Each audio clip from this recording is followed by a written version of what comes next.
V Mníchove ma neokradol Nemec, ale vlastný Slovák. Zobral mojich 4500 eur a nechal ma na ulici ako prašivého psa. Manželka musela zobrať úver z nebankovky, aby som tam nezdochol od hladu a zimy v cudzine. Toto je pravda o našej slovenskej náture. Toto je pravda o tom, ako sa k sebe správame, keď prekročíme hranice. 20 rokov počúvam príbehy o tom, ako nás západňari zdierajú, ako nás Nemci a Rakúšania berú ako lacnú pracovnú silu, ako občanov druhej kategórie. Ale poviem vám jedno, najväčšiu dýku do chrbta ti vonku nevrazí cudzinec. Vrazí ti ju tvoj vlastný krajan, tvoj vlastný brat, ktorý hovorí tvojou rečou, ktorý ťa potľapkáva po pleci, ktorý s tebou pije pivo a sľubuje ti hory doly. Dnes poviem pravdu. Všetko, čo sa mi stalo, zostaňte do konca, pretože toto sa môže stať vášmu mužovi, vášmu synovi, vášmu otcovi. Mám 45 rokov, som obyčajný chlap zo stredného Slovenska, celý život som pracoval rukami. Stavbár. Drel som na stavbách, miešal betón, ťahal ťažké tvárnice, dýchal prach. Nikdy som sa práce nebál, ale to, čo sa stalo pred pár mesiacmi, ma zlomilo. Nie len finančne, ale aj ľudsky. Prišiel som o ilúzie, prišiel som o hrdosť. Prišiel som o dôveru v ľudí. Dnes som doma. Som zadlžený, zlomený a plný hnevu. Takého hnevu, že ma zvnútra zožiera zaživa. Každý večer, keď zaspávam, vidím jeho tvár. Tvár toho hajzla, čo nás predal. Tvár toho slovenského sprostredkovateľa, ktorý sa tváril ako náš spasiteľ. Ale od začiatku. Život u nás doma v našom okrese nie je ľahký. Viete, ako to chodí na strednom Slovensku? Fabriky sa zatvorili, alebo platia tak málo, že z toho neuživíte rodinu. Moja žena pracuje v obchode, od rána do večera na nohách, ťahá ťažké palety s vodou za minimálnu mzdu. Máme 2 deti. Sú už veľké, potrebujú peniaze na školu, na život. Náš starý dom potreboval opraviť strechu, dovnútra nám zatekalo.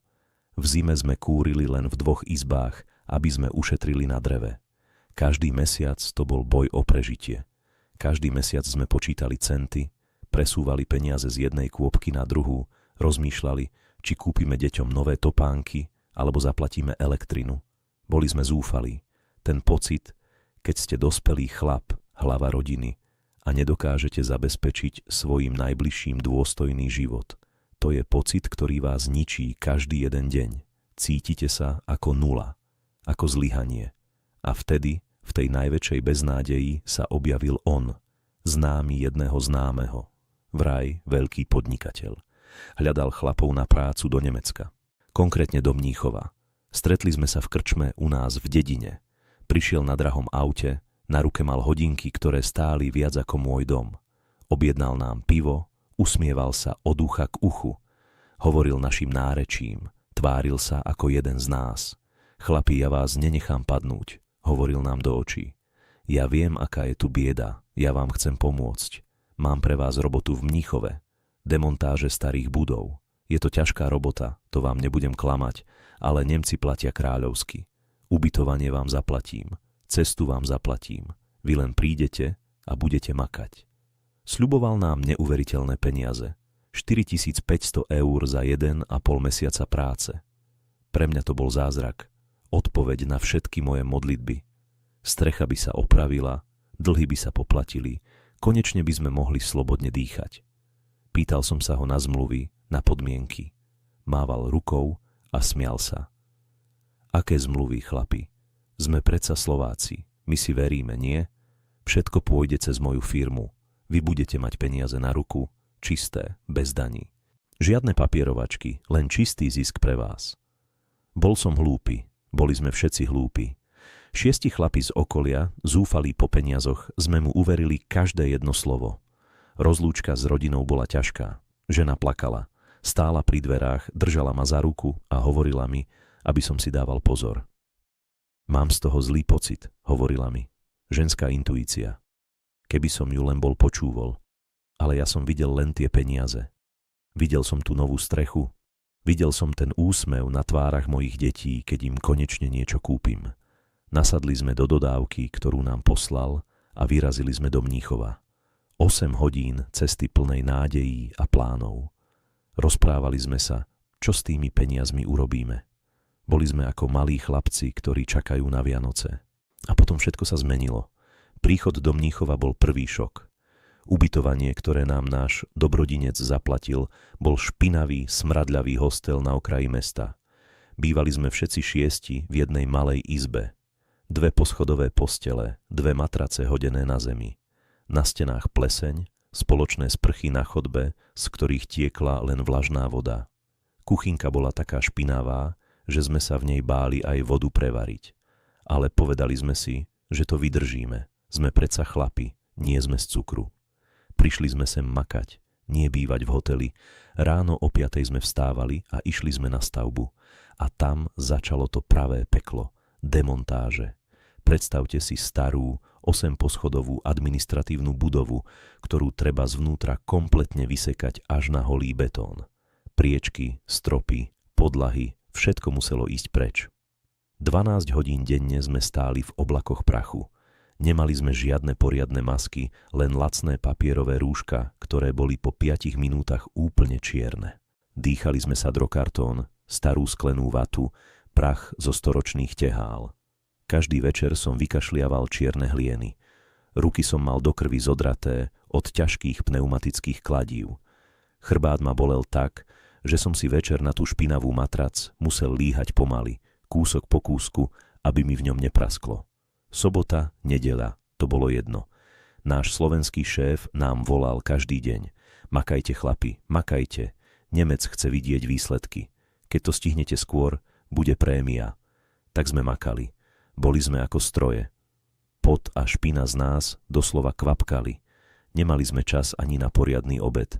Jedli sme suchý chlieb so salámou z diskontu, len aby sme ušetrili každé euro, ktoré sme si priniesli z domu na prežitie, kým príde tá veľká výplata. Videli sme, ako tam pracujú nemeckí robotníci. Mali ochranné obleky, kvalitné masky, drahé náradie. Pracovali 8 hodín a išli domov do svojich pekných bytov. My sme boli pre nich len špinavé zvieratá z východu, ktoré urobia tú najhoršiu robotu, akú by oni nikdy nerobili. Ale vždy, keď som už nevládal, keď som chcel hodiť to kladivo na zem a kričať, spomenul som si na tie 4500 eur. To ma držalo pri živote. Tie peniaze boli moja modla, môj cieľ. Za každým, keď mi žena volala a pýtala sa, ako mi je, klamal som. Je to v poriadku, hovoril som jej so stiahnutým hrdlom.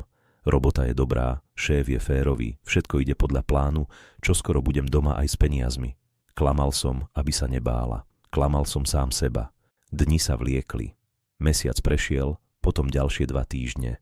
Blížil sa koniec našej dohodnutej práce, budova bola vyprataná. Urobili sme robotu, za ktorú by si nemecká firma vypýtala 3-násobok. Boli sme zničení, chudší o 10 kýl, ale šťastní. Zajtra mala byť výplata. Mali sme sa stretnúť s naším slovenským šéfom priamo na stavbe. Večer predtým sme si na tej špinavej izbe otvorili jedno lacné pivo. Pripili sme si na úspech. Rozprávali sme sa o tom, ako pôjdeme domov, ako tie peniaze položíme na stôl pred naše ženy. Bol som taký naivný, taký neuveriteľne sprostý. Ráno sme stáli pred tou vypratanou budovou. Bolo 8 hodín, šéf nechodil, volal som mu. Zvonilo to, ale nikto nezdvíhal. Volal mu kolega, nič.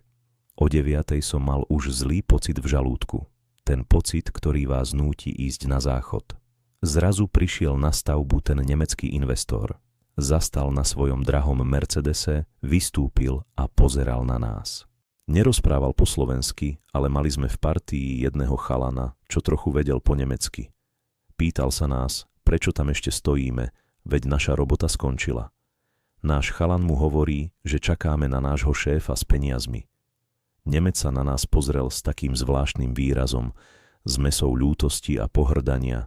Pokrútil hlavou, išiel k autu, otvoril kufrík a vytiahol šanón. Otvoril ho a ukázal nám papiere. Boli to bankové výpisy a faktúry. Zaplatené. Všetko zaplatené do posledného centu. Nemecký investor poslal všetky peniaze, obrovskú sumu, na účet slovenskej firmy nášho brata. A viete, kedy to zaplatil? Pred 3 dňami. Kým sme my ešte plúvali krv v tom prachu, on už mal naše peniaze na účte. Nemec nám povedal: ja som si svoje záväzky splnil. Váš šéf dostal zaplatené za celú zákazku. To, že vám nezaplatil, nie je môj problém. Musíte opustiť stavenisko.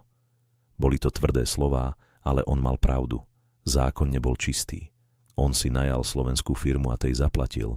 My sme pre neho neexistovali. Boli sme len duchovia pracujúci na čierno pre nejakého podvodníka, stáli sme tam na tom nemeckom asfalte a nevedeli sme, čo robiť. Volali sme mu znova. Číslo neexistuje. Vypol telefón. Zmizol. Vyparil sa aj s našimi peniazmi. 6 dospelých chlapov stálo na ulici a zrútil sa im svet. Bol to šok, ktorý nedokážem ani opísať. Ako keby do mňa udrel blesk. Necítite nič, len obrovskú prázdnotu a potom taký nával paniky, že sa vám ťažko dýcha. Išli sme rýchlo do hostela. Zbalíme si veci a pôjdeme na políciu, hovorili sme si. Ale keď sme prišli pred hostel, naše tašky ležali vyhodené na chodníku pred dverami. Majiteľ hostela, taký veľký, potetovaný chlap, stál vo dverách. Váš šéf nezaplatil za posledné 2 týždne, povedal nám lámanou angličtinou a ukázal na ulicu. Vypadnite. Nemali sme silu sa hádať. Zobrali sme tie naše lacné igelitky a tašky s prepotenými špinavými vecami a išli sme preč. 6 chlapi. 6 zničených životov. Sadli sme si na lavičku v nejakom parku. Mníchov žil svojím bohatým životom. Okolo nás chodili ľudia v drahých kabátoch, smiali sa, pili kávu v kaviarniach, nakupovali. A my sme tam sedeli, špinaví od prachu, smradľaví od potu, s prázdnymi rukami a s prázdnymi žalúdkami. Dali sme dokopy všetky peniaze, čo sme mali vo vreckách. Zostalo nám spolu 20 eur. 20 eur pre 6 chlapov v jednom z najdrahších miest v Európe. Nemali sme na jedlo. Nemali sme na cestu domov. Nemali sme vôbec nič. A vtedy prišiel ten najhorší moment môjho života. Moment, na ktorý nikdy nezabudnem a za ktorý sa budem hanbiť do konca svojich dní. Musel som zavolať domov. Musel som zavolať svojej žene. Išiel som ďalej od chlapov, aby nevideli, ako sa mi trasú ruky. Vytočil som jej číslo. Zvonilo to. Každé zazvonenie bol ako úder kladivom do hlavy. Zdvihla to. Jej hlas bol veselý, plný očakávania. Láska moja, tak čo? Kedy prídeš? Už sme sa s deťmi nevedeli dočkať, povedala. A ja som tam stál, opretý o nejaký nemecký strom a do očí sa mi tlačili slzy. Dospelý chlap, stavbár a plakal som ako malé dieťa. Zlato, povedal som a hlas sa mi zlomil. Zlato? On nás oklamal. Na druhej strane bolo hrobové ticho. Čo hovoríš? Kto ťa oklamal? Pýtala sa. V jej hlase už bol strach. Náš šéf. Zmizol. Zobral všetky peniaze. Vyhodili nás z ubytovne. Nemám nič. Nemám ani euro na cestu domov. Zrazu som počul, ako začala plakať. Nie nahlas. Len tak ticho, zúfalo vzlikala. A to bolelo 100-krát viac, ako keby po mne kričala. Zničil som ju. Svojou hlúposťou, svojou naivitou som ju zničil. Čo budeme robiť? Pýtala sa ma cez slzy. Ja som nevedel. Cítil som sa ako najväčší lúzer na svete. Nemohol som jej povedať, že stojím na ulici v Mníchove a nemám ani na záchod. Poprosil som ju o to najhoršie, o čo môže muž poprosiť ženu, ktorá aj tak nemá peniaze. Musíš mi poslať na lístok na autobus, povedal som jej. Prosím ťa, zožeň nejaké peniaze, akékoľvek, len nech sa dostanem domov. Viem, že išla ešte v ten deň do takej tej pochybnej búdky u nás v meste, kde dávajú pôžičky bez dokladovania príjmu. Vzala si mikroúver s obrovským úrokom. Zastavila vlastnú česť, len aby mi poslala 100 eur na lístok do Bratislavy a odtiaľ vlakom domov. Keď mi tie peniaze pípli na karte a kúpil som si cez internet lístok na nočný autobus, cítil som takú hanbu, že som mal chuť skočiť pod vlak. Cesta späť bola ako pohreb. 6 chlapi v autobuse. Celých 8 hodín sme nepovedali ani slovo. Len sme tam sedeli, pozerali do tmy a cítili sme, ako nás táto skúsenosť znásilnila zvnútra. Strach, veľký strach. Každý deň, každú hodinu počas tej cesty som myslel na to, ako sa pozriem svojej rodine do očí. Ako otvorím tie dvere, cez ktoré som pred mesiacom a pol odchádzal plný sľubov a teraz sa vraciam ako zbitý pes, Bez centu a ešte k tomu s novým dlhom. Teraz som tu, doma. Sedím v našej kuchyni. Strecha stále zateká. Na stole ležia účty, ktoré nemáme z čoho zaplatiť. K tomu pribudla splátka toho nezmyselného mikroúveru, ktorý musela moja žena zobrať, aby ma vytiahla z tej Mnichovskej ulice. Pracujem teraz na píle u nás v dedine. Zarobím 800 eur v čistom. Prenájom a energie nás stoja 400. Jedlo pre 4 ľudí ďalších 300. Čo zostane? 100 eur na život. 100 eur na mesiac pre celú rodinu, z ktorých musíme splácať dlhy, ktoré nám narobil vlastný krajan. Moja žena nehovorí nič, nevyčíta mi to, ale vidím jej to na očiach. Vidím ten smútok. Vidím, ako potajomky plače v kúpeľni. Deti sú veľké, rozumejú tomu. Snažia sa nič nepýtať, nechcú peniaze na nové veci. A to ma zabíja ešte viac. Vidím, ako dospievajú v chudobe, pretože ich otec bol príliš sprostý a uveril slovenskému podvodníkovi. Cítim vinu? Áno, každý deň, každú minútu. Od rána do večera mi to vrta v hlave. Ale čo som mal robiť? Tam práca nebola. Tu u nás sa žiť nedalo. Išiel som tam s čistým úmyslom. Chcel som pracovať. Nechcel som nič zadarmo. Chcel som si tie peniaze oddrieť a aj som si ich oddrel. Nechal som tam zdravie, krv a pot. A za čo? Za to, aby si nejaký mafiánsky sráč v Bratislave mohol kúpiť ďalšie auto? Aby mohol ísť na dovolenku do Dubaja za moje peniaze? Polícii sme to hlásili. Boli sme na polícii aj v Nemecku, aj tu na Slovensku. Nemci nám povedali, že je to problém slovenských firiem, že máme ísť na súd na Slovensku. Naša polícia nám povedala, že sme pracovali na čierno, nemáme žiadne zmluvy, nemáme žiadne dôkazy. Že je to tvrdenie proti tvrdeniu. Ten hajzel sa kryl tým, že my sme u neho vlastne nikdy nepracovali, nemáme to na papieri, sme pre systém neviditeľní, obyčajní hlupáci. Čo si o tom všetkom myslím? Ľutujem, že som tam išiel? Neviem. Niekedy áno. Keď sa pozerám na ten zatekajúci strop a počítam drobné v peňaženke, tak túžim vrátiť čas. Niekedy zasa cítim len tú bezmocnosť a hnev. Ale jedno viem naisto. Slováci si robia najhoršie veci navzájom. Ľudia tu doma si myslia, aké je to v zahraničí úžasné. Že prídete do Nemecka, otvoríte náruč a peniaze vám tam samé padajú z neba. Vidia len tie autá, s ktorými sa niektorí vracajú. Vidia tie zrekonštruované domy. Ale nevidia tú bolesť. Nevidia tie podmienky. Nevidia tú neistotu, keď neviete, či vás ten váš dobrý slovenský šéf ráno nevyhodí na ulicu bez 1 eura. Nevidia, že pre tých ľudí vonku, pre tých zahraničných investorov sme často len zvieratá a pre našich vlastných slovenských sprostredkovateľov sme len kusy mäsa, na ktorých sa dá zarobiť. Títo sprostredkovatelia sú to najhoršie zlo na európskom trhu práce. Sú to paraziti. Parazitujú na našej búdnosti, na našej chudobe, na našom zúfalstve. Vedia, že my v tých hladových dolinách na Slovensku nemáme na výber. Vedia, že skočíme po každej príležitosti, aby sme uživili rodiny. A oni to cynicky a chladnokrvne využívajú. Predávajú svojich vlastných krajanov a kradnú ich peniaze bez akýchkoľvek výčitiek svedomia. Nemec ťa možno bude prehliadať, Nemec ti možno nedá ruku, ale zaplatí ti za tvoju prácu, ak to máš na papieri. Ale vlastný Slovák, ten ti podá ruku, povie ti bratku a potom ťa za pár eur predá a nechá ťa skapať na ulici. Toto je môj príbeh. Možno sa niekomu zdá, že som si na vine sám. Že som si to mal lepšie preveriť. Že som nemal pracovať bez zmluvy. Áno, z pohľadu človeka, ktorý sedí v teplej kancelárii v Bratislave a zarába 3000 eur, som hlupák. Ale z pohľadu chlapa, ktorý má doma hladné deti a prázdnu chladničku, to bola šanca na život. A tú šancu mi ukradli. Dnes už neverím nikomu. Ak vám niekto ponúka prácu vonku a nemá zmluvu, ak sľubuje peniaze na ruku, ak sa oháňa tým, že sme predsa Slováci, musíme si pomáhať, utekajte od neho čo najďalej. Pretože to je ten, ktorý vám nakoniec zničí život. Ja sa z tohto budem spamätávať ešte roky. Finančne aj psychicky. Ten pocit poníženia, keď dospelý muž plače do telefónu a prosí ženu o peniaze, ten pocit z vás nikdy nezmizne. Je to ako jazva na duši, ktorá sa otvára pri každom pohľade do zrkadla. Chcem, aby ste tento príbeh počuli. Chcem, aby ste vedeli, aká je realita. Napíšte komentár. Chcem vedieť, čo si myslíte. Chcem vedieť, či sa niečo podobné stalo aj vám, alebo niekomu z vašej rodiny. Pretože viem, že v tom nie som sám.